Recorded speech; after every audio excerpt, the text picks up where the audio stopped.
तो मूवी की शुरुआत में ली नाम की लड़की को दिखाते हैं, जिसकी हालत देखकर साफ पता चल रहा होता है कि वो किसी किडनैपर के चंगुल से बचकर भागी है। वो जहां जहां जा रही होती है अपनी सराउंडिंग्स को अच्छे से देख रही होती है, जैसे उसने कितने कदम पर लेफ्ट टर्न किया, कितने पर राइट किया, या कितनी दूर आने पर उसे पानी की आवाज आई, ताकि पुलिस को उस जगह के बारे में वो बता पाए कि कौन सी जगह पर उसे किडनैप करके रखा गया था। तभी वहां पर फोंग नाम का एक पुलिस ऑफिसर आकर ली को संभालता है और उससे कहता है कि तुम्हें घबराने की कोई जरूरत नहीं है, अब हम तुम्हें बचाने आ गए हैं। अगले दिन फोंग और बाकी पुलिस वाले जैक नाम के आदमी के घर पर जाते हैं, क्योंकि जो रास्ता ली ने बताया था वहां जाने पर पुलिस को जैक का घर मिला है। यही नहीं, उस घर के गार्डन में 5 लड़कियों के कंकाल भी बरामद हुए। अब इससे पुलिस को यह साबित करना मुश्किल नहीं था कि यह हत्या जैक ने की है और ली का भी किडनैप उसी ने किया है। पर जैक तो अपनी बेटी को गोद में लिए सिर्फ इतना कह रहा होता है कि देखिए, मुझे फंसाया जा रहा है, मैंने किसी की हत्या नहीं की। अब वो पुलिस वालों को भगाने के लिए चाकू से डराने की कोशिश कर रहा होता है, लेकिन इस चीज से फोंग तुरंत जैक से उसकी बेटी को दूर कर देता है और दूसरी ओर से रेयान नाम का एक ऑफिसर जैक को शूट करके मार डालता है। उसके मरने के बाद पुलिस वाले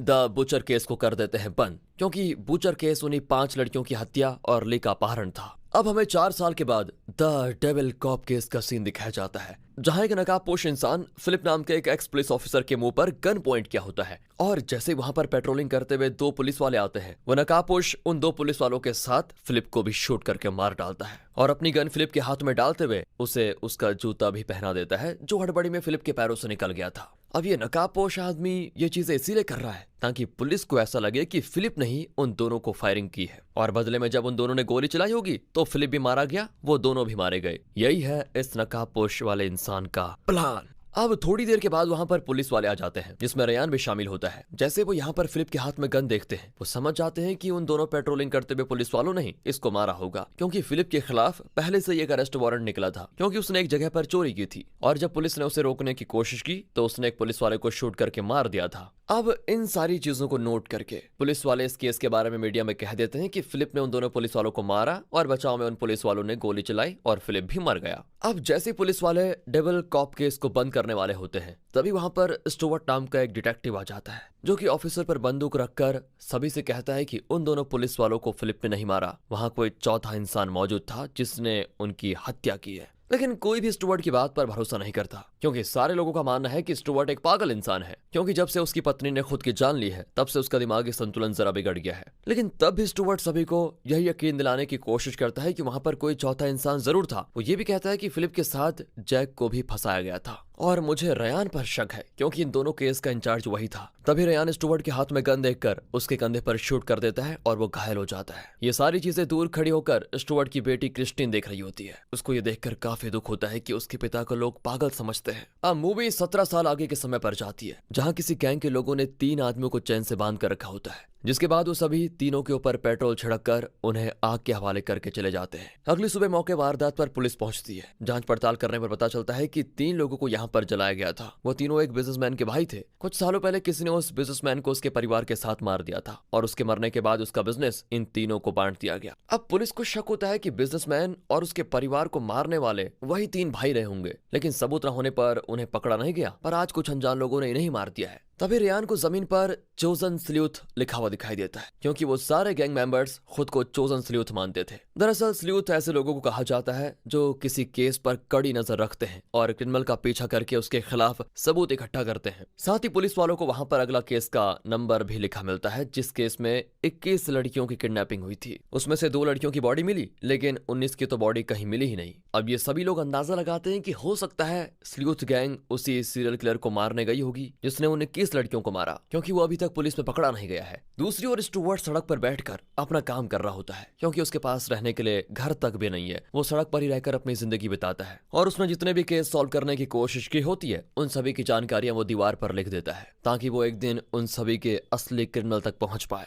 तभी वहां पर एक आदमी आता है जो खुद को वही सीरियल किलर बताता है जिसने इन 21 लड़कियों को मारा जिस केस की अभी बात हो रही थी। इतना ही नहीं, उन लड़कियों को मारकर इसने सीवर में फेंक दिया था। अब वो स्टुअर्ट से कहता है कि तुमने मेरे केस के बारे में काफी सारी जानकारी निकाली है, इसलिए तुम मुझे अच्छे से पहचानते होंगे। मैं यहाँ तुमसे मदद मांगने आया हूँ। दरअसल दोस्तों, आपको बता दूं, ये आदमी मर चुका है और ये एक तरह से इसकी आत्मा है जो किसी और को नहीं दिखाई दे रही है, सिर्फ स्टुअर्ट को ही दिखाई दे रही है। मरने के बाद इसकी आत्मा को शांति नहीं मिली, तो इसने सोचा प्रायश्चित करने के लिए मैं स्टुअर्ट की मदद से सभी को बता दूं कि मैंने ही उन लड़कियों को मारा, और फिर जिन्होंने मुझे मारा यानी कि स्लूथ गैंग ने, उन्होंने मेरी बॉडी पर एक नंबर लिखा है, उसी से अगले केस के बारे में पता चलेगा। और दोस्तों स्टुअर्ट के पास भी एक ऐसी शक्ति थी जिसकी वजह से वो किसी मरे हुए इंसान को देख सकता था। इसलिए वो किलर के साथ वहां पर जाता है जहां उस किलर ने उन लड़कियों को मारकर फेंका था। फिर किलर ये भी बताता है कि स्लूथ गैंग के मेंबर ने मुझे मारकर शायद सीवेज के उस तरफ फेंका है। अब स्टुअर्ट एक नदी के पास जाता है जहां से सीवेज का पानी होकर गुजरता है, क्योंकि रात भर बारिश की वजह से किलर की बॉडी यहीं पर आ गई होगी, और होता भी ऐसा ही है। स्टुअर्ट को वहां उस किलर की बॉडी मिल जाती है जो पानी में रहकर काफी सड़ चुकी थी, लेकिन उसकी बॉडी अभी आधी होती है, आधी बहकर शायद दूसरी ओर निकल गई, इसलिए वहां पुलिस आकर कलेक्ट कर लेती है। लेकिन उन्हें इस बात पर यकीन नहीं होता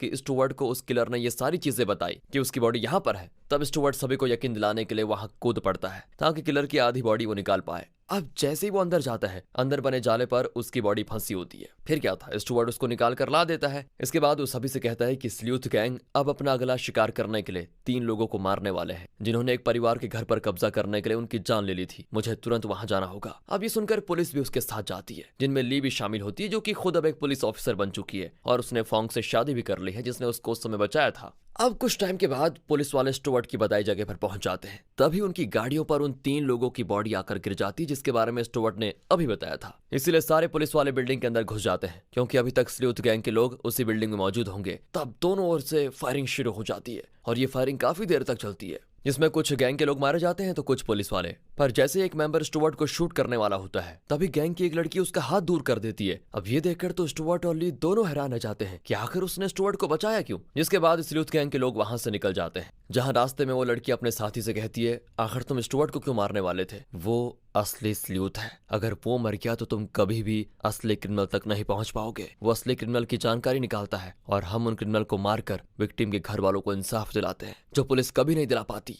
क्योंकि पुलिस पर स्टुअर्ट को जरा भी भरोसा नहीं है, और जिसके बारे में भी स्टुअर्ट कहता है वही असली क्रिमिनल होता है। अब स्टुअर्ट के पास बेल्डी और इग्वेन नाम का एक कपल आता है। वो स्टुअर्ट से कहते हैं कि स्लूथ गैंग अब हमारे पीछे है, क्योंकि हमने एक इंसान को मारने के बाद उसका सूप बनाकर लोगों को पिला दिया था। वो दोनों स्टुअर्ट से उन्हें बचाने की भीख मांग रहे होते हैं। अब ये देखकर स्टुअर्ट भी परेशान है कि अब करे तो करे क्या, वो अकेले तो उन्हें बचा नहीं पाएगा। अगले दिन पुलिस वाले स्टुअर्ट के सड़क पर बने जो ठिकाना है उस पर छापा मारते हैं, जहां से उन्हें पता चलता है कि स्लूथ गैंग जिससे भी मारती है उनका सॉल्व केस तो स्टुअर्ट यहाँ पर लिख रहा होता है, और जिसको भी वो क्रिमिनल बताता है वही लोग मारे जा रहे हैं। ये देखकर उन्हें स्टुअर्ट पर भी शक होने लग जाता है कि कहीं हो ना हो ये भी उस स्लूथ गैंग का एक मेंबर हो सकता है लीडर भी। दूसरी ओर इग्वेन के पास स्लूथ गैंग के मेंबर आकर उसे मार डालते हैं, तो वहीं स्टुअर्ट ली के साथ उस बस में सवार हो जाता है जिसमें अभी बेल्डी बैठा है, और उसी के अंदर स्लूथ गैंग के लोग भी मौजूद होते हैं। साथ ही ली ने वहां पुलिस वालों को भी बुला दिया होता है, इसलिए वो भी उस बस के अंदर सवार हो जाते हैं। अब ये देखकर स्लूथ गैंग के लोग बेल्डी पर जैसे ही हमला करते हैं, पुलिस और स्लूथ गैंग के बीच दोबारा से मुठभेड़ शुरू हो जाती है। तभी स्टुअर्ट को दोबारा वो लड़की दिखाई देती है जिसने पिछली बार उसे बचाया था, और जब वो उसे बिना नकाब के देखता है तो स्टुअर्ट को पता चलता है कि वो कोई और नहीं बल्कि उसकी बेटी क्रिस्टीन है। और ये देखकर स्टुअर्ट भी हैरान था। जिसके बाद सारे गैंग मेंबर्स बेल्डी को आग के हवाले करके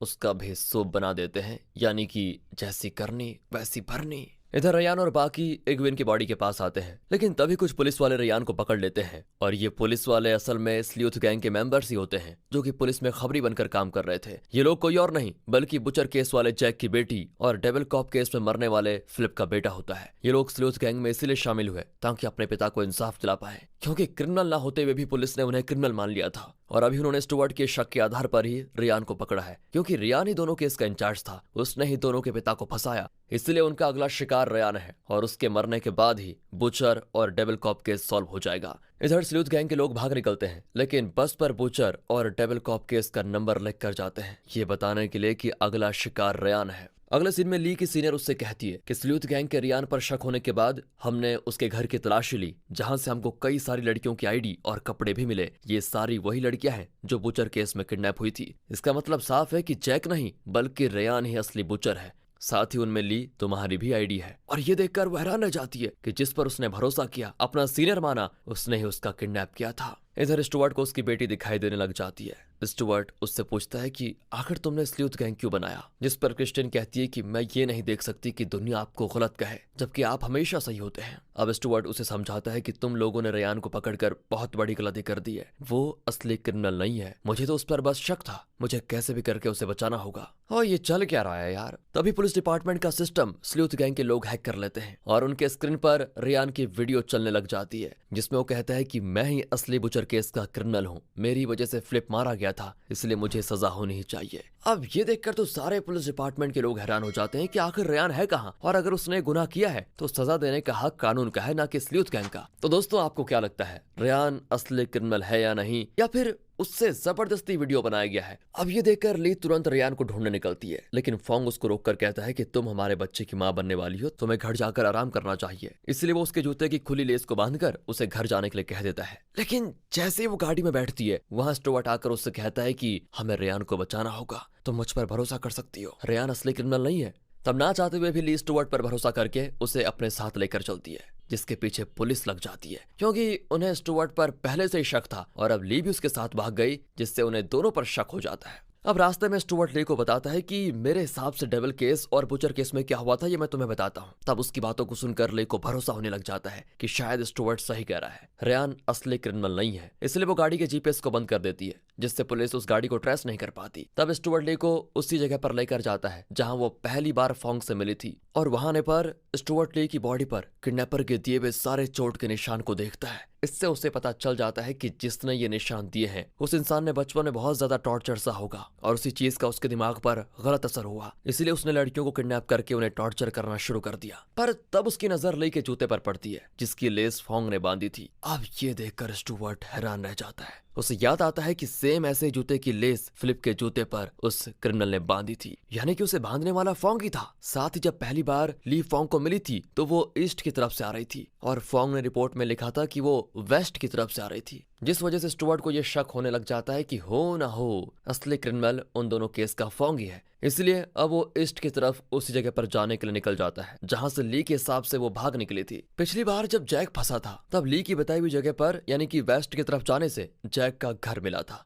इसलिए उसे क्रिमिनल समझा गया। और इस बार ईस्ट की तरफ जाने से, जिसके अंदर 25 से ज्यादा लड़कियों के कंकाल पड़े होते हैं, यानी कि बूचर केस में टोटल 30 लड़कियां मरी थी जिन्हें फोंग नहीं मारा था, और जैक को फंसाने के लिए 5 लड़कियों के कंकाल को जैक के गार्डन में छुपा दिया। अब ये जानकर ली एकदम घबरा जाती है कि जिससे वो अपना पति समझ रही है वो उसका किडनैपर निकला। अब स्टुअर्ट जब उस जगह की तलाश ले रहा होता है तब उसे वहां उसका पिया हुआ सिगार और अंदर आने की वजह से उसके जूते के निशान जमीन पर दिखाई देते हैं। ये देखकर स्टुअर्ट को फोंग का असली प्लान समझ में आता है कि जितना स्टुअर्ट फोंग को बेवकूफ समझ रहा था वो उतना ही शातिर निकला। उसने जानबूझकर ली के जूते बांधे ताकि स्टुअर्ट को शक हो और वो यहाँ पर आ जाए, जिस वजह से फोंग का सारा आरोप स्टुअर्ट पर लग जाएगा, क्योंकि स्टुअर्ट पर तो पुलिस को पहले से ही शक है। अब ये जानकर स्टुअर्ट भी जरा घबरा जाता है कि अब वो क्या करे, लेकिन सबसे पहले उसे रेयान को बचाना था। तब उसे ली की गाड़ी, जो कि असल में फोंग की गाड़ी थी, उसके लोकेशन में काफी सारे प्लेस मार्क दिखाई देते हैं और सबसे लेटेस्ट लोकेशन एक पोर्ट का होता है। इसलिए स्टुअर्ट और ली वहां से निकल जाते हैं कि हो ना हो रेयान वहीं पोर्ट पर होगा। साथ ही जीपीएस के चालू होने से पुलिस को फिर मालूम पड़ जाता है कि ये लोग कहाँ जा रहे हैं, इसलिए वो भी पोर्ट के लिए निकल जाते हैं। दूसरी ओर पोर्ट पर स्लूथ गैंग के लोग 2 हिस्सों में बंट जाते हैं, क्योंकि क्रिस्टियन का कहना था कि उसके पिता ने रेयान पर सिर्फ शक किया था, हो सकता है कि वो असली क्रिमिनल ना हो, लेकिन बाकी के लोग उसे ही असली क्रिमिनल मान रहे थे। तभी वहां पर स्टुअर्ट और ली आकर रेयान को बचाने की कोशिश करते हैं। अब ये देखकर सारे गैंग मेंबर्स स्टुअर्ट और रेयान पर फायरिंग शुरू कर देते हैं, लेकिन तब स्टुअर्ट जैसे तैसे रेयान को आजाद कर लेता है और फिर वो ली और क्रिस्टिन के साथ खुद को एक जगह बंद कर देता है ताकि वो गैंग के मेंबर से बच पाए, क्योंकि अब वो सभी इन तीनों के पीछे पड़ चुके थे। तभी ली के पेट में दर्द शुरू हो जाता है क्योंकि डिलीवरी का समय आ चुका था, इसलिए क्रिस्टिन ली की डिलीवरी करने की कोशिश करती है। साथ ही वो स्टुअर्ट को ये भी बताती है कि हमारे स्लूथ गैंग का लीडर कोई और नहीं बल्कि फोंग ही है। वो कहती है कि फोंग ने ही स्लूथ गैंग को बनाया।